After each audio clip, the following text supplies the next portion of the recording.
তিনিও কিন্তু যুগবাদ আন্দোলনের সারথি হিসেবে তিনি কিন্তু বিএনপির সাথে থেকে নির্বাচন করছেন, আমি বিএনপির সাথে যুক্ত হয়ে নির্বাচন করছি। এক্ষেত্রে নুরুল হক নূরের সাথে আমার সম্পর্কের কোনো টানাপোড়েন নাই। যদি বাংলাদেশে সাম্য, মানবিক মর্যাদা, সামাজিক সুবিচার বাস্তবায়ন করা যায়, তাহলে এই বাংলাদেশ হবে নতুন রাষ্ট্র, এবং সেই নতুন রাষ্ট্র গঠনে তিনি কাজ করছেন। একটি রাষ্ট্রে যে ধরনের উপাদান থাকা দরকার, আমেরিকা, ইউরোপ, কানাডা, সিঙ্গাপুরে আপনারা দেখেছেন, শিক্ষা ব্যবস্থার উন্নয়ন, চিকিৎসা ব্যবস্থার উন্নয়ন, মানুষের মানসিকতার উন্নয়ন, সভ্যতা, এই বিষয়গুলো পুনর্গঠন করা। অবশ্যই বাংলাদেশ পুনর্গঠনে যা যা করা দরকার তিনি সেইভাবে কাজ করবেন, এবং আমাদের দায়িত্ব তাকে সহযোগিতা করা। আমি তাকে সহযোগিতা করতে চাই। বাংলাদেশের জনগণের প্রতিও আমি আহ্বান রাখতে চাই, আপনারাও জনাব তারেক রহমানকে সহযোগিতা করুন। জনাব তারেক রহমান তিনি আদর্শিক রাজনীতি করছেন, তিনি সংস্কারের রাজনীতি করছেন, তিনি পরিবর্তনের রাজনীতি করছেন। আমি যেটা বিশ্বাস করি, শহীদ প্রেসিডেন্ট জিয়াউর রহমান যে ধরনের রাজনীতির সূচনা করেছিলেন, এইবার জনাব তারেক রহমানের নেতৃত্বে সেটা বাস্তবায়িত হবে।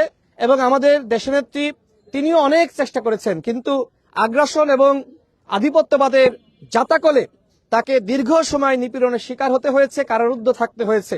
জনাব তারেক রহমান তিনি বাকিটা সম্পন্ন করবেন, এবং তার নেতৃত্বেই বাংলাদেশ নতুনভাবে পুনর্গঠিত হবে ইনশাআল্লাহ। আমি যেটি বলতে চাই, গণ অধিকার পরিষদ আন্দোলন সংগ্রামের দল, গণ অধিকার পরিষদ 2018 সালে যারা কোটা সংস্কার আন্দোলনের নেতৃত্ব দিয়েছে, তারাই কিন্তু পরবর্তীতে গণ অধিকার পরিষদ গঠন করে। আমিও সেই গঠনের সাথে ছিলাম, এবং আমি আমার সহযোদ্ধাদের সাথে আমার সম্পর্ক রয়েছে।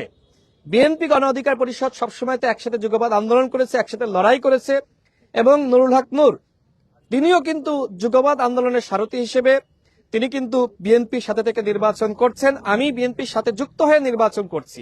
এক্ষেত্রে নুরুল হক নূরের সাথে আমার সম্পর্কের কোনো টানাপোড়েন নাই। এমনকি গণ অধিকার পরিষদের সাথে বিএনপির সম্পর্কের কোনো টানাপোড়েন নাই। আমরা একসাথে লড়াই সংগ্রাম করেছি, আন্দোলন সংগ্রাম করেছি। সুতরাং একসাথে মিটিং হতেই পারে, একসাথে আলোচনা হতেই পারে, এক্ষেত্রে কোনো সমস্যা আছে বলে আমি মনে করি না। নুরুল হক নূর আমার সহযোদ্ধা, হাসান আল মামুন আমার সহযোদ্ধা, গণ অধিকার পরিষদের যারা রয়েছে সবাই আমার সহযোদ্ধা, এবং আমরা একসাথে বিএনপির নেতৃত্বে বিএনপির সাথে আন্দোলন সংগ্রাম করেছি। তো সেক্ষেত্রে বিএনপি গণ অধিকার পরিষদের মধ্যে কোনো সংকট সমস্যা নাই। নুরুল হক নূর আসন সমঝোতার মাধ্যমে বিএনপির সাথে নির্বাচন করছে, আমিও বিএনপিতে যুক্ত হয়ে ধানের শীষ প্রতীকে নির্বাচন করছি। সুতরাং এক্ষেত্রে কোনো প্রবলেম নাই। আমরা একসাথে রাজপথে ছিলাম। রাষ্ট্র পুনর্গঠনে নুরুল হক নূর, আমি সহ আমরা যারা ছিলাম উদীয়মান তরুণ নেতৃত্ব, তারা জনাব তারেক রহমানের সাথে থেকে তার পরিকল্পনা বাস্তবায়নে ইনশাআল্লাহ যে যার জায়গা থেকে কাজ করে যাব।